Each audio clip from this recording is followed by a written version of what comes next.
이사야 41장 14절 이하를 보십시다. 14절 한 절을 다 같이 읽겠습니다. 지렁이 같은 너 야곱아, 너 이스라엘 사람들아, 두려워 말라. 나 여호와가 말하노니 내가 너를 도울 것이라. 네 구속자는 이스라엘의 거룩한 자니라.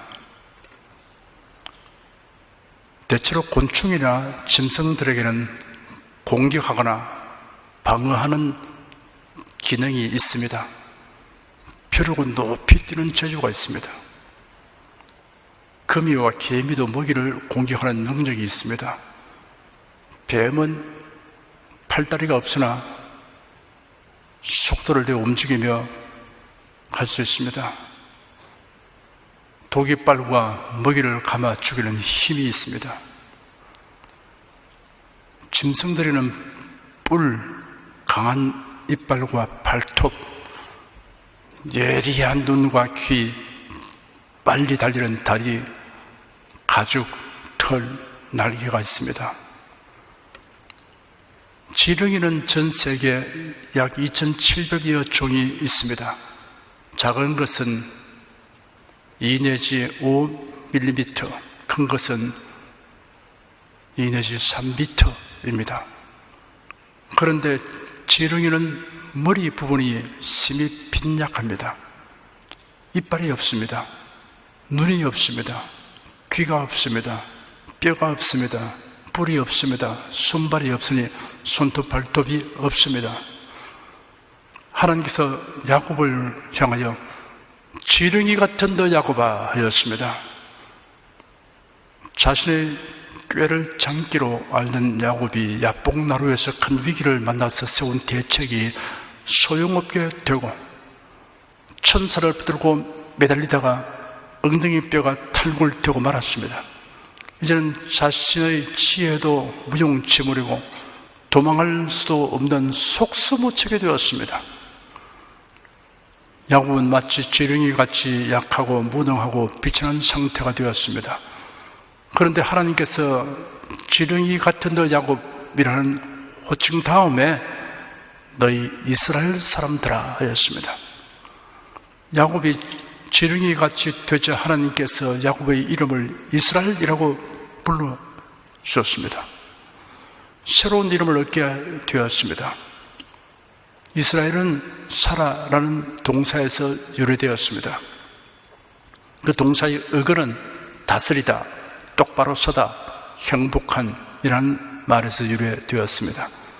성경에는 이스라엘의 의미를 하나님과 사람으로 더불어 겨루어 이겼음이라고 설명하였습니다. 사람이 하나님을 이길 수는 없습니다. 하나님께서 내가 너에게 승리자라는 이름을 준다고 말씀하신 것입니다. 우리가 스스로 잘난 자처럼 알면 하나님 앞에서는 지렁이보다 못한 자로 취급됩니다. 자신이 하나님 앞에서 지렁이 같다는 것을 깨달을 때 하나님은 오히려 승리자의 칭호를 주십니다. 이스라엘이 됩니다. 야곱의 지렁이 같아도 하나님께로부터 이스라엘이라고 불리게 되면 두려워할 것이 없습니다. 유다 백성이 바벨론에 포로되어 지렁이같이 무능하고 무기력하게 될 것이나 회개하고 바로 서면 상황이 달라질 것입니다. 지렁이 같은 너 야곱아, 너 이스라엘 사람들아, 두려워 말라. 나 여호와가 말하노니 내가 너를 도울 것이라. 네 구속자는 이스라엘의 거룩한 자니라 하였습니다. 내가 너를 도울 것이라. 너를 구원할 자는 거룩한 자니라 하였습니다. 거룩은 하나님만의 본성입니다. 거룩하심은 하나님이 가지고 계신 하나님의 본질입니다. 이 거룩하신 하나님의 도우신다면 우리는 더 바랄 것이 없습니다. 15절 16절 2절을 읽겠습니다. 보라, 내가 너로 이가 날카로운 새 타작기계를 삼으리니 네가 산들을 쳐서 부스러기를 만들 것이며 작은 산들로 격하게 할 것이라. 네가 그들을 까부른 즉 바람이 그들을 날리겠고 회리바람이 그것을 흩어버릴 것이로되 너는 여호와로 인하여 즐거워하겠고 이스라엘의 거룩한 자로 인하여 자랑하리라. 무력하고 무능한 지렁이가 유력하고 유능하게 됩니다. 이가 날카로운 새 타작기계처럼 됩니다. 산들을 쳐서 부스러기와 작은 격하게 합니다. 산은 대적을 의미하고 또한 어렵고 힘든 문제를 의미합니다. 곡식을 값으로 고르는 키와 같게 됩니다. 대적이나 문제를 날려 보내버립니다. 그래 여호와로 인하여 즐거워하게 되고 자랑하게 됩니다. 우리도 야곱처럼 지렁이 같이 되는 과정을 통하여 이스라엘이 되면 하나님의 권능을 입어 강하고 능한 자가 되므로 문제를 다스리게 됩니다. 여호와로 인하여 즐거워하고 여호와로 인하여 자랑하게 됩니다. 궁극적으로 예수 그리스도의 재림으로 하나님의 백성들이 모두 경험하게 될 종말적 예언입니다. 17절 한 절 읽겠습니다. 가련하고 빈핍한 자가 물을 구하되 물이 없어서 갈증으로 그들의 혀가 마를 때 나 여호와가 그들에게 응답하였고 나 이스라엘의 하나님이 그들을 버리지 아니할 것이라. 바빌론에 포로된 이스라엘 백성이 겪게 될 상태입니다. 아울러 하나님의 은총으로 이스라엘이 회복될 것을 예언하고 있습니다. 가련하고 빈핍한 자가 하나님의 은총을 입으려면 이 같은 육신과 환경의 상태가 심령에 반영되도록 해야 합니다. 처지는 어려운데 마음은 교만한 자가 되면 하나님이 돕지 않습니다. 하나님의 도움을 입을 수 없습니다. 예수는 심령이 가난한 자가 복이 있다고 하셨으며 의에 추리고 목마른 자가 복이 있다고 하셨습니다. 자기 부족을 자각하고 인식해야 합니다. 자기 부족을 아는 데서 그치면 절망하고 좌절할 뿐입니다. 갈급하고 갈망하여 하나님께 매달리고 간구해야 합니다. 18절부터 20절까지 다 같이 읽겠습니다. 내가 자선의 강을 열며 골짜기 가운데 샘이 나게 하며 광야로 못이 되게 하며 마른 땅으로 샘 그늘이 되게 할 것이며 내가 광야는 백향목과 시띠나무와 화성류와 들감남나무를 심고 사막에는 잣나무와 소나무와 황양목을 함께 두리니 무리가 그것을 보고 여호와의 손이 지은 바요 이스라엘의 거룩한 자가 창조한 바인 줄 알며 헤아리며 깨달으리라. 하나님은 심령이 가난한 자에게 그의 인자하심, 신실하심, 전능하심으로 도와주십니다. 메마른 땅에 물이 솟아나 풍부케 하시고 광야에 푸른 나무가 자라 숲을 이루게 하십니다. 하나님께서 일하시면 절망은 없습니다. 하나님은 무에서 유를 만드십니다. 무리가 그것을 보고 여호와의 손이 지은 바요 이스라엘의 거룩한 자가 창조한 바인 줄 알며 헤아리며 깨달으리라 하였습니다. 이스라엘의 회복과 번영을 보면 하나님이 행하신 이름을 알 수 있습니다. 그리스도인의 삶에 일어난 변화를 보면 하나님이 행하신 이름을 신하지 않을 수 없습니다. 21절부터 24절까지 읽겠습니다. 나 여호와가 말하노니 너희 우상들은 소송을 일으키라. 야곱의 왕이 말하노니 너희는 확실한 증거를 보이라. 장차 당할 일을 우리에게 진술하라. 또 이전 일의 어떠한 것도 구하라. 우리가 연구하여 그 결국을 알리라. 혹 장래사를 보이며 후래사를 진술하라. 너희의 신됨을 우리가 알리라. 또 복을 내리든지 화를 내리라. 우리가 함께 보고 놀라리라. 과연 너희는 아무것도 아니며 너희 일은 허망하며 너희를 택한 자는 가증하니라. 소송은 법률상의 판결을 재판장에게 요구하는 절차입니다. 우상과 여호와 중에 누가 참 신인지 가려 보라는 말씀입니다.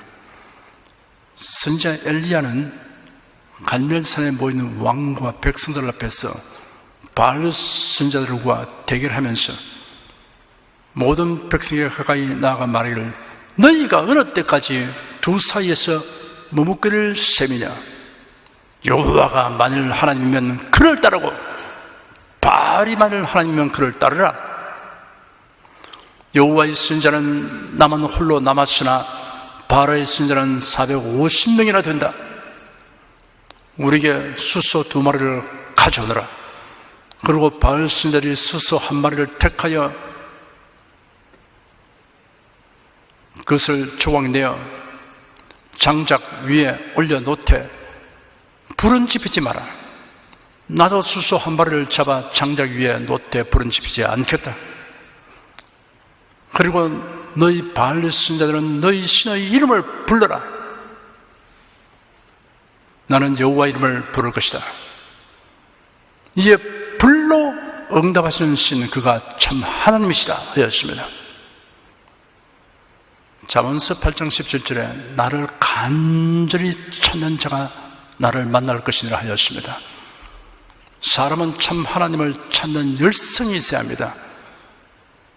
하나님을 찾기에 게으른 자가 무신론 자입니다.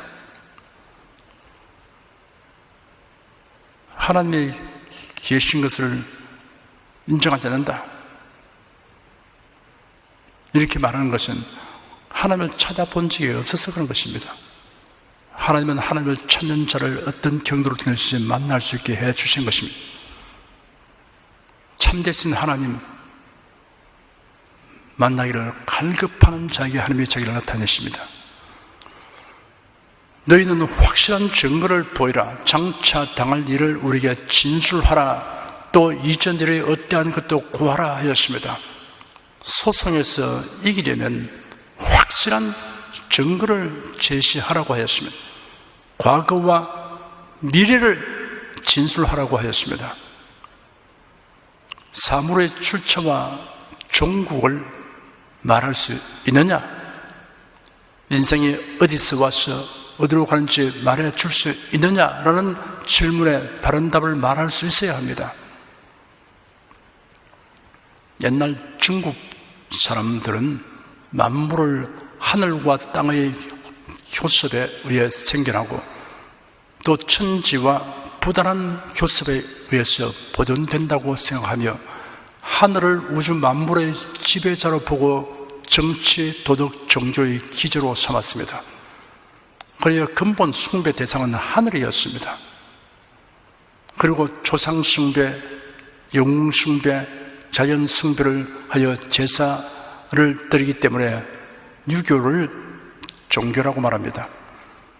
그러나 종교성이 희박한 윤리와 도덕의 교입니다. 현세 생활을 중심으로 한 수신제가 지구 평천하의 현상 종교입니다. 그러나 교리적으로 핍박을 받는 일이 없습니다. 사실 교리라는 것도 별반 없습니다.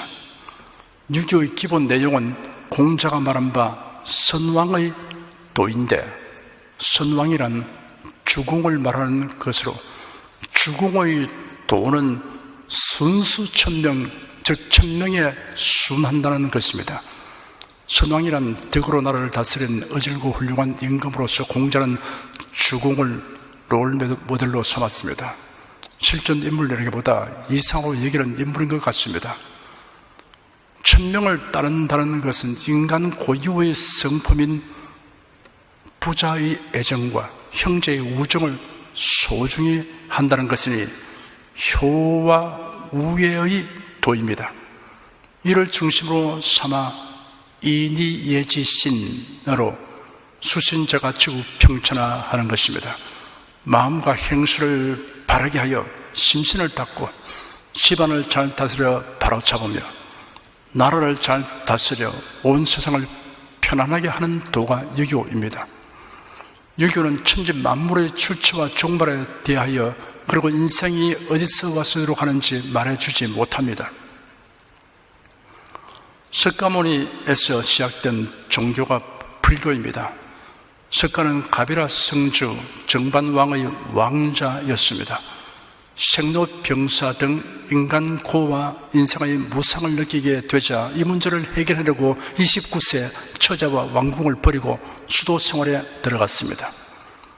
6년간 난행고업을 다하여 35세 되는 봄에 깨달음을 얻어 불타 붙여 인도의 고대인 산스크리트어로 붓다가 되었습니다.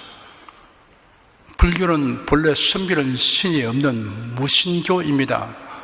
불타는 이 허공한 세계의 원인을 인정하지 않으므로 창조자뿐 아니라 어떤 절대적 실제도 부인하였습니다. 불교의 최고 목표가 부처가 되는 것에 있고 그 길이 깨달음에 있습니다. 각적 시불, 깨달으면 곧 부처님이라는 것입니다. 석가모니가 얻은 해탈, 열반은 모든 욕망과 애착에서 벗어나는 것입니다. 인간의 모든 슬픔과 번뇌는 욕망에서 비롯되므로 욕망을 멸하고 번뇌를 벗어버린 경지에 이런 것이 해탈입니다. 그리고 윤회에서 벗어나는 것을 이상으로 삼습니다.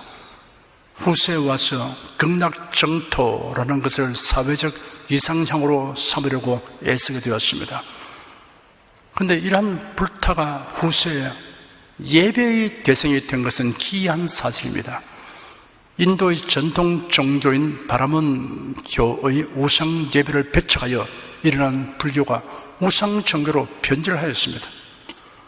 불타의 죽음, 즉 인멸 후 오래지 않아 그의 기념으로 큰 상을 세운 후에 기이한 설화가 하나씩 둘씩 생겨났습니다. 어느덧 불타는 신화하여 민중은 그를 신으로 보게 되었습니다. 불타, 즉 부처가 되는 것을 추구하는 불교에서는 불타의 수도 점점 늘어갔습니다. 불타의 수가 증가에 따라 영웅숭배가 시작되었습니다. 불타마다 상을 만들어 세우니 우상제조가 흥성하게 되었습니다. 드디어 불당은 다수의 신을 모신 만심묘를 이루었습니다.